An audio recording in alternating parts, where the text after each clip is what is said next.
അന്നുച്ചയ്ക്ക് Farhana phone വിളിച്ചപ്പോൾ അർഷാദിന്റെ നെഞ്ചിൽ ഒരു ആന്തലുണ്ടായി. സാധാരണ ഇങ്ങനൊരു സമയത്ത് അവൾ വിളിക്കാറില്ല. എന്തെങ്കിലും പ്രധാനപ്പെട്ട കാര്യമാണെങ്കിലേ ഈ സമയങ്ങളിൽ വിളിക്കാറുള്ളൂ. അർഷാദ് ഫോണെടുത്തു.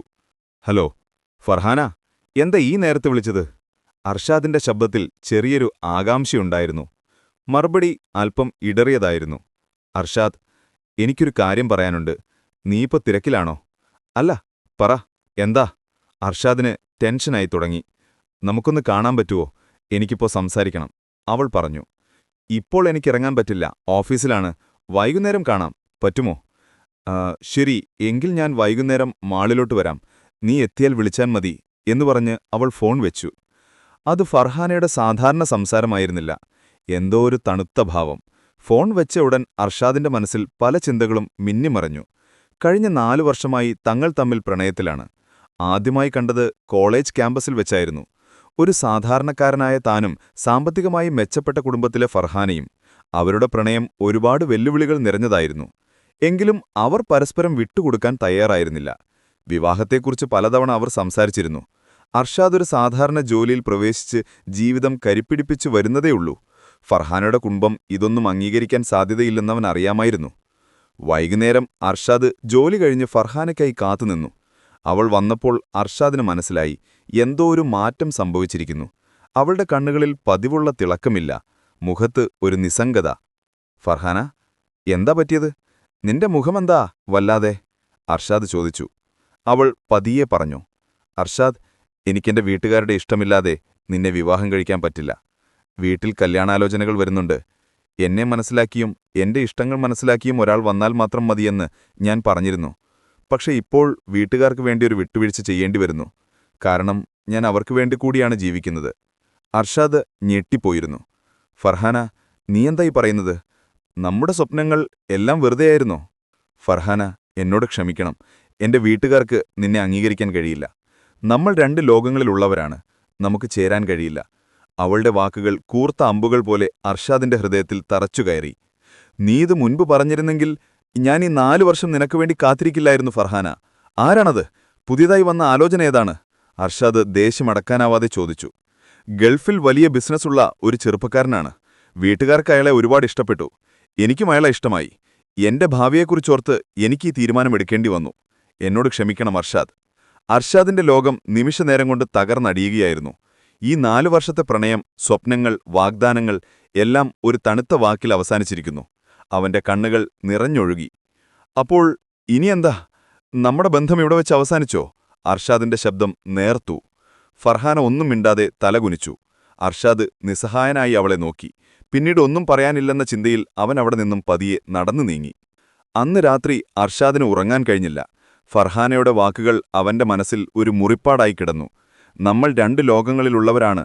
എന്റെ ഭാവിയെക്കുറിച്ചോർത്ത് എനിക്കീ തീരുമാനമെടുക്കേണ്ടി വന്നു. അവളുടെ ഈ വാക്കുകൾ അവനെ വല്ലാതെ വേദനിപ്പിച്ചു. അവന്റെ പ്രണയമായിരുന്നോ, അതോ താനൊരു സാധാരണക്കാരനായതുകൊണ്ടായിരുന്നോ അവളീ തീരുമാനമെടുത്തത്? ആലോചിക്കുന്തോറും അവന്റെ മനസ്സ് കൂടുതൽ കലുഷിതമായി. അവളുടെ സന്തോഷത്തിനു വേണ്ടിയാണ് അവളിങ്ങനെയൊരു തീരുമാനമെടുത്തതെങ്കിൽ അതിന് തന്നെ വേദനിപ്പിക്കേണ്ട കാര്യമുണ്ടായിരുന്നില്ലെന്ന് അവന് തോന്നി. ഫർഹാനയുടെ പുതിയ ജീവിതത്തിന് താനൊരു തടസ്സമാകരുതെന്ന ചിന്തയിൽ അവൻ മെല്ലെ മെല്ലെ എല്ലാ ഓർമ്മകളെയും മനസ്സിൽ നിന്ന് പറിച്ചറിയാൻ ശ്രമിച്ചു. അവളുടെ ഫോൺ നമ്പർ ഡിലീറ്റ് ചെയ്തു. സോഷ്യൽ മീഡിയയിൽ നിന്ന് അൺഫോളോ ചെയ്തു. എങ്കിലും ഫർഹാനയുമായി ഒന്നിച്ചുണ്ടായിരുന്ന ഓരോ നിമിഷങ്ങളും ഒരു സിനിമയിലെന്നപോലെ അവന്റെ മനസ്സിൽ തെളിഞ്ഞുവന്നു. തങ്ങളുടെ പ്രണയം വെറും 4 വർഷത്തെ ഒരു തമാശയായിരുന്നോ? അതിനിടയിൽ ഫർഹാനയുടെ മനസ്സിൽ ആ തീരുമാനത്തെക്കുറിച്ചുള്ള ചിന്തകളുണ്ടായിരുന്നു. അവൾക്ക് അർഷാദിനോട് ഒരു വിദ്വേഷവും ഉണ്ടായിരുന്നില്ല. പകരം അവനെ വേദനിപ്പിച്ചതിൽ അവൾക്ക് വിഷമമുണ്ടായിരുന്നു. പക്ഷേ തന്റെ ഭാവിയെക്കുറിച്ചോർത്ത് അവൾക്ക് ഈ തീരുമാനമെടുക്കേണ്ടി വന്നു. തന്റെ വീട്ടുകാരുടെ സന്തോഷവും അവളുടെ ഉത്തരവാദിത്തമായിരുന്നു. അർഷാദ് തനിക്കുവേണ്ടി സ്വപ്നം കാണാൻ തുടങ്ങിയിരുന്നതെന്ന് അവൾക്കറിയാമായിരുന്നു. പക്ഷേ താൻ അവനെപ്പോലെ സാധാരണ ജീവിതം നയിക്കാൻ ആഗ്രഹിച്ചിരുന്നില്ല. ചെറുപ്പം തന്നെ വലിയ സ്വപ്നങ്ങളുള്ളവളായിരുന്നു ഫർഹാന. അർഷാദ് തന്റെ സ്വപ്നങ്ങളുമായി ഒത്തുപോകാത്തതുകൊണ്ടാണ് അവൾ ഈ തീരുമാനമെടുത്തത്. അടുത്ത ദിവസം കാലെ അർഷാദ് ഓഫീസിൽ പോയെങ്കിലും അവനൊന്നും ശ്രദ്ധിക്കാൻ കഴിഞ്ഞില്ല. അവന്റെ മനസ്സ് ശൂന്യമായിരുന്നു. അവന്റെ കൂട്ടുകാരൻ നൌഷാദ് അർഷാദിന്റെ ഈ അവസ്ഥ കണ്ടപ്പോൾ കാര്യമെന്താണെന്ന് തിരക്കി. ഫർഹാനയുമായുള്ള കാര്യങ്ങളെല്ലാം അവൻ അറിയാമായിരുന്നു. അർഷാദ്, എന്താ നിനക്ക് പറ്റിയത്? നിന്റെ മുഖമെന്താ വല്ലാതെ? നൌഷാദ് ചോദിച്ചു. നൌഷാദ്, എല്ലാം കഴിഞ്ഞു. ഫർഹാന എന്നെ ഒഴിവാക്കി. അവൾക്ക് മറ്റൊരാളെ കല്യാണം കഴിക്കാൻ പോകുന്നു. വലിയ പണക്കാരനാണ്, എന്നെപ്പോലെയല്ല, അർഷാദ് വിഷമത്തോടെ പറഞ്ഞു. നൌഷാദ് അവനെ സമാധാനിപ്പിച്ചു. അവൾ നിന്നെ മനസ്സിലാക്കിയിട്ടില്ലെങ്കിൽ നിനക്ക് ചേരുന്ന ആളല്ലെന്ന് മനസ്സിലാക്കിയാൽ മതി. നിനക്ക് വേണ്ടി കാത്തിരിക്കുന്ന നല്ലൊരു പെൺകുട്ടി ഈ ലോകത്തുണ്ടാവും. നിന്റെ സ്വപ്നങ്ങളെ മനസ്സിലാക്കാൻ കഴിയാത്തൊരാൾക്ക് നിന്റെ ജീവിതത്തിൽ സ്ഥാനമില്ല. അർഷാദ്, ഇത് നിന്റെ ജീവിതമാണ്. നീ അത് സ്വന്തമാക്കണം. നൗഷാദിന്റെ വാക്കുകൾ അർഷാദിനൊരു ആശ്വാസമായിരുന്നു. അപ്പോഴും ഫർഹാനയുടെ വാക്കുകൾ അവന്റെ കാതുകളിൽ മുഴങ്ങിക്കൊണ്ടിരുന്നു. നമ്മൾ രണ്ട് ലോകങ്ങളിലുള്ളവരാണ്. ആ വാക്കുകൾ അവനെ കൂടുതൽ ശക്തിപ്പെടുത്തി. താൻ ജീവിച്ചു കാണിക്കുമെന്നും അവൾക്കൊരു തെറ്റുപറ്റിയെന്ന് താൻ തെളിയിക്കുമെന്നും അവൻ മനസ്സിൽ ഉറപ്പിച്ചു. ആ നിമിഷം അവന്റെ ദുഃഖം ദൃഢനിശ്ചയമായി മാറുകയായിരുന്നു. ഫർഹാനയുടെ ജീവിതം പതിയെ ഒരു പുതിയ വഴിത്തിരിവിലേക്ക് നീങ്ങുകയായിരുന്നു. താൻ ഒഴിവാക്കിയ അർഷാദിനെക്കുറിച്ച് ചിന്തിച്ചെങ്കിലും അവൾ തന്റെ മനസ്സിനെ പുതിയ ജീവിതത്തിലേക്ക് പറിച്ചു നട്ടു. വീട്ടുകാർക്ക് പുതിയ ബന്ധം ഇഷ്ടപ്പെട്ടതിലുപരി അവർ പുതിയ ജീവിതത്തെക്കുറിച്ചുള്ള സ്വപ്നങ്ങളിലാണ്. ദുബായിലെ വലിയ ബിസിനസ്സുകാരനായ ഷാഹിനാണ് ഫർഹാനെ വിവാഹം കഴിക്കാൻ പോകുന്നത്. ഷാഹിൻ ഉയർന്ന വിദ്യാഭ്യാസം നേടിയ വ്യക്തിയാണ്. അയാൾ ബിസിനസ് കാര്യങ്ങൾ കൈകാര്യം ചെയ്യുന്നതിൽ അതിസമർത്ഥനാണ്. ഫർഹാനെക്കുറിച്ച് അയാൾ കൂടുതൽ അറിഞ്ഞിരുന്നില്ല. സാധാരണ കുടുംബങ്ങളിൽ നടക്കുന്നതുപോലെ വീട്ടുകാർ തമ്മിൽ കാര്യങ്ങൾ സംസാരിച്ച് മുന്നോട്ടു പോവുകയായിരുന്നു. ഷാഹിൻ ഫർഹാനെ നേരിട്ട് കണ്ടപ്പോൾ ഒരുപാട് ഇഷ്ടമായി. അവർക്ക് സംസാരിക്കാനായി സമയം കിട്ടി. ഫർഹാന ഷാഹിനോട് തന്റെ ഇഷ്ടങ്ങൾ തുറന്നു പറഞ്ഞു. ഷാഹിൻ ഫർഹാനയുടെ എല്ലാ ഇഷ്ടങ്ങൾക്കും പൂർണ്ണ പിന്തുണയും നൽകി. അതവൾക്ക് ഒരുപാട് ആശ്വാസമായി. അർഷാദിന് തരാൻ കഴിയാത്ത ആഡംബരങ്ങളും സന്തോഷങ്ങളും ഷാഹിൻ നൽകുമെന്ന് അവൾക്ക് തോന്നി. ഫർഹാന, എനിക്ക് നിന്റെ ഇഷ്ടങ്ങൾ അറിയണം. നമുക്കൊരുമിച്ച് നല്ലൊരു ജീവിതം തുടങ്ങാം, ഷാഹിൻ പറഞ്ഞു.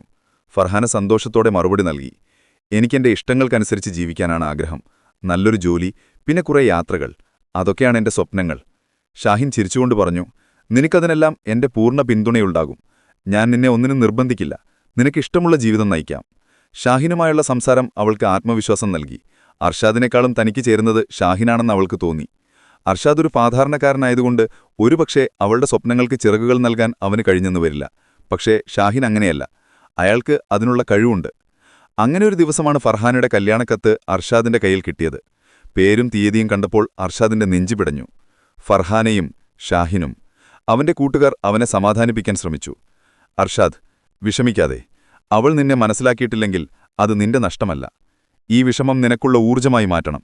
നീ നല്ലൊരു ജോലി നേടി നല്ല നിലയിലെത്തി കാണിച്ചു കൊടുക്കണം. ഇത് നിന്റെ ജീവിതമാണ്. നീ അത് സ്വന്തമാക്കണം. നൗഷാദിന്റെ വാക്കുകൾ അർഷാദിനൊരു ശക്തി നൽകി. അവനതൊരു വെല്ലുവിളിയായി എടുത്തു. താൻ അവളേക്കാൾ ഉയരത്തിലെത്തി അവൾക്കൊരു തെറ്റുപറ്റിയെന്ന് താൻ തെളിയിക്കുമെന്ന് അവൻ മനസ്സിലുറപ്പിച്ചു. ഫർഹാനയുടെ കല്യാണ ദിവസം അടുക്കുംതോറും അർഷാദിന്റെ മനസ്സ് കൂടുതൽ ദൃഢനിശ്ചയത്തിലായി. അവൻ തന്റെ ജോലിയിൽ കൂടുതൽ ശ്രദ്ധ കൊടുത്തു. അധിക സമയവും അവൻ പുസ്തകങ്ങളിൽ മുഴുകി. അവന് തന്റെ ഭാവി കെട്ടിപ്പടുത്തിയിരുന്ന് ഫർഹാനയേക്കാൾ കൂടുതൽ ഉയരങ്ങളിലെത്തണം. അതവന്റെ ഒരേയൊരു ലക്ഷ്യമായി മാറി. ഒരു സാധാരണ കുടുംബത്തിൽ ജനിച്ച അർഷാദിന് ഫർഹാനയുടെ വാക്കുകൾ ഒരു തീക്കനലായി മനസ്സിൽ കിടന്നിരുന്നു. നമ്മൾ രണ്ട് ലോകങ്ങളിലുള്ളവരാണ് എന്ന വാക്കുകൾ അവനെ കൂടുതൽ കരുത്തനാക്കി. ഫർഹാന തന്റെ സ്വപ്നങ്ങൾക്ക് ചിറകുകൾ നൽകാൻ കഴിവുള്ള ഒരാളെയാണ് തേടിപ്പോയതെങ്കിൽ ആ സ്വപ്നങ്ങൾ യാഥാർത്ഥ്യമാക്കാൻ തനിക്കും കഴിയുമെന്ന് അവൻ മനസ്സിലുറപ്പിച്ചു. അവനൊരു പുതിയ ജീവിതം ആരംഭിച്ചു. തന്റെ ജോലിയിൽ കൂടുതൽ ശ്രദ്ധ കൊടുത്തു. അധിക സമയവും അവൻ കഠിനാധ്വാനം ചെയ്തു. അവനൊരു പുതിയ ജോലിക്കായി ശ്രമിച്ചു. അതിനുവേണ്ടി കമ്പ്യൂട്ടർ കോഡിംഗിലും സോഫ്റ്റ്വെയർ ഡെവലപ്മെന്റിലും ഓൺലൈൻ കോഴ്സുകൾ ചെയ്തു. തുടക്കത്തിൽ ബുദ്ധിമുട്ടായിരുന്നു. ഒരുപാട് രാത്രികളിൽ അവൻ ഉറക്കമുടഞ്ഞു പഠിച്ചു. അർഷാദിന്റെ കഠിനാധ്വാനം ഫലം കണ്ടു. കുറച്ചു നാളുകൾക്ക് ശേഷം അവനൊരു വലിയ മൾട്ടിനാഷണൽ കമ്പനിയിൽ ജോലി കിട്ടി. അവന്റെ ശമ്പളം മുൻപത്തേക്കാൾ കൂടുതലായിരുന്നു. അവന്റെ മാറ്റങ്ങൾ കൂട്ടുകാർ ശ്രദ്ധിച്ചു. നൗഷാദ് അവനെ അഭിനന്ദിച്ചു. അർഷാദ്, നിനക്കിപ്പോൾ നല്ലൊരു ജോലി കിട്ടി. ഇനി ആ പെൺകുട്ടിയെക്കുറിച്ചോർത്ത് വിഷമിക്കരുത്. നിനക്ക് നിന്റെ ജീവിതം കെട്ടിപ്പിടിക്കണം, നൗഷാദ് പറഞ്ഞു. നൗഷാദ്, ഞാൻ അവളെക്കുറിച്ചോർത്ത് വിഷമിക്കുകയല്ല. അവൾക്കൊരു തെറ്റുപറ്റിയെന്ന് ഞാൻ തെളിയിക്കുകയായിരുന്നു. അവൾ എന്റെ ജീവിതത്തിൽ നിന്നും പോയത് നന്നായി. അല്ലെങ്കിൽ എനിക്ക് ഈ മാറ്റങ്ങൾ ഉണ്ടാവുമായിരുന്നില്ല, അർഷാദ് പറഞ്ഞു. അർഷാദ് ഒരു പുതിയ ജീവിതം ആരംഭിച്ചു. അവൻ കൂടുതൽ ശ്രദ്ധയോടെ ജോലി ചെയ്തു. അവന്റെ പ്രയത്നം കണ്ട കമ്പനി അവനെ പ്രൊമോട്ട് ചെയ്തു. അവന്റെ വരുമാനം വർദ്ധിച്ചു. അവനൊരു പുതിയ വീട് വാങ്ങി. അവന്റെ കുടുംബം അവന്റെ വളർച്ചയിൽ സന്തോഷിച്ചു. അർഷാദ് അവന്റെ സ്വപ്നങ്ങളെല്ലാം യാഥാർത്ഥ്യമാക്കുകയായിരുന്നു. അതേസമയം ഫർഹാനയുടെ വിവാഹം കഴിഞ്ഞിരുന്നു. ഷാഹിനുമായി സന്തോഷകരമായ ഒരു ജീവിതം നയിക്കുകയായിരുന്നു അവൾ. ദുബായിലെ ആഡംബര ജീവിതം അവളെ കൂടുതൽ സന്തോഷിപ്പിച്ചു. ഷാഹിൻ ഫർഹാനെ ഒരുപാട് സ്നേഹിച്ചു. അവളുടെ ഇഷ്ടങ്ങൾക്ക് അവൻ പ്രാധാന്യം നൽകി.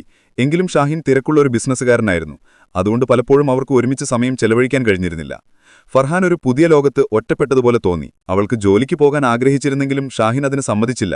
അവളുടെ സ്വപ്നങ്ങൾ പതിയെ പതിയെ മങ്ങുകയായിരുന്നു. അന്ന് ഫർഹാന തന്റെ പഴയ ഫോട്ടോകൾ നോക്കുകയായിരുന്നു. അർഷാദുമായുള്ള പഴയ ഫോട്ടോകൾ കണ്ടപ്പോൾ അവൾക്ക് വിഷമമായി. അവർ ഒരുമിച്ച് സമയം ചെലവഴിച്ചതും സംസാരിച്ചതും അവൾക്ക് ഓർമ്മ വന്നു. അവർക്ക് തങ്ങൾക്കിടയിലെ പ്രണയബന്ധം ഓർമ്മ വന്നു. അർഷാദിന്റെ കണ്ണ് നിറയുന്ന മുഖം അവളുടെ മനസ്സിൽ നിന്നും മാഞ്ഞില്ല. അർഷാദ് അവളെ ഒരുപാട് സ്നേഹിച്ചിരുന്നു. ആ സ്നേഹം എത്രമാത്രം വിലപ്പെട്ടതായിരുന്നു എന്ന് അവൾക്ക് മനസ്സിലാക്കാൻ കഴിഞ്ഞില്ല. ഫർഹാന ഷാഹിന്റെ ലോകത്തിലെ അതിഥിയായിരുന്നു. അവന്റെ തിരക്കിനിടയിൽ അവൾ ഒറ്റപ്പെട്ടുപോയതുപോലെ അവൾക്ക് തോന്നി. വർഷങ്ങൾ കടന്നുപോയി. അർഷാദ് ഒരു വലിയ സോഫ്റ്റ്വെയർ കമ്പനിയുടെ തലപ്പത്തേക്കുയർന്നു. അവന്റെ കഠിനാധ്വാനവും കഴിവും അവനെ ഉന്നതിയിലെത്തിച്ചു. അവൻ വിദേശത്തൊരു വലിയ പ്രോജക്റ്റിന്റെ ഭാഗമാകാൻ പോവുകയായിരുന്നു. എല്ലാ സ്വപ്നങ്ങളും നേടിയെടുത്തൊരു വിജയിയായി അവൻ മുന്നോട്ടുപോയി.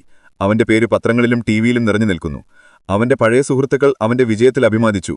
ഒരു ദിവസം അർഷാദ് സോഷ്യൽ മീഡിയയിൽ ഒരു പോസ്റ്റ് കണ്ടു. ഫർഹാനയുടെ ഒരു പോസ്റ്റായിരുന്നു അത്. അവൾ ഷാഹിനുമായി വേറുപിരിഞ്ഞതിനു ശേഷമുള്ള അവളുടെ ആദ്യ പോസ്റ്റായിരുന്നു അത്. അത് അർഷാദിനെ വല്ലാതെ വേദനിപ്പിച്ചു. ഫർഹാനയുടെ മുഖം പഴയതുപോലെ പ്രസന്നമായിരുന്നില്ല. ആ കണ്ണുകളിൽ വിഷാദവും ഭയവും നിറഞ്ഞു നിൽക്കുന്നു. ഷാഹിൻ ഒരുപാട് ആഗ്രഹിച്ചിരുന്ന ഒരു ബിസിനസ് തകർന്നപ്പോൾ അവൻ ഫർഹാനയുമായി മാനസികമായി അകന്നു. പിന്നീട് അവർ തമ്മിൽ പിരിയുകയായിരുന്നു. ഫർഹാനയുടെ ജീവിതം ദുരിതപൂർണമായിരുന്നു. സമ്പത്തും ആഡംബരവും അവളെ ഒറ്റപ്പെടുത്തി. ഷാഹിൻ തിരക്കിലായിരുന്നപ്പോൾ അവൾ അവനായി കാത്തിരുന്നു. അവൻ ബിസിനസ്സിൽ പരാജയപ്പെട്ടപ്പോൾ അവളെ കുറ്റപ്പെടുത്തി. അവന്റെ ദേഷ്യങ്ങളെല്ലാം അവൾ സഹിച്ചു. അവൾക്ക് അവളുടെ ഇഷ്ടങ്ങൾ ഉപേക്ഷിക്കേണ്ടി വന്നു. അവളൊരു കൂട്ടിലകപ്പെട്ട കിളിയെപ്പോലെയായിരുന്നു. അർഷാദിനെ നഷ്ടപ്പെടുത്തിയതും അവൾക്ക് വലിയ വേദന നൽകി.